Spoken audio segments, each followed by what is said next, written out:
Mother Nature is bipolar, I swear. It's always changing and always, you never know what's gonna happen. I find I end up wishing I was there physically so I could hear the surroundings and be up close with nature and so forth, because I usually paint from pictures.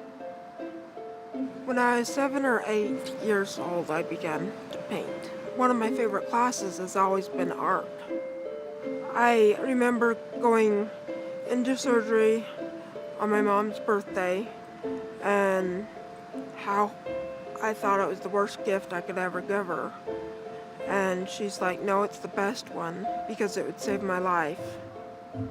I lost my vision shortly after the brain surgery. It's like looking through, put a toilet paper tube up to your eye. You can only see what's in front of you, not off to the side.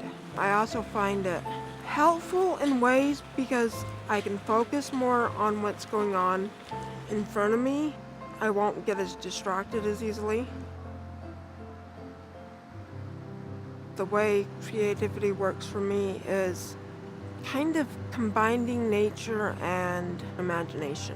Watercolors revolve around nature because the water and the pigments all come from nature. I find it easier than drawing because you're able to manipulate the texture and the shapes easier. Sometimes you can do wet into wet with watercolors where you paint on a wet piece of paper because you have to get the shading and the blending just right, and it will bloom, kind of like feather out instead of painting each little detail. It doesn't always have to be picturesque.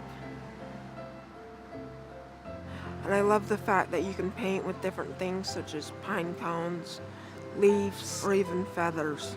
I like using bubble wrap. Normally people would think of it as trash, but I like using it to make prints of things or make backgrounds. If you just look at something and say, oh, the roses are red, and you always paint them red, they're gonna be bland, and no one's gonna know how you felt when you were painting it. Whereas if you say, well, I feel upset, you could paint them red or purple or pink, orange. The picture that I'm painting from, I put myself inside of it and I like to think, how would I feel if I was in there? Or I like to picture things, such as having a gnome walk through a garden, and what would it look like to hit that gnome?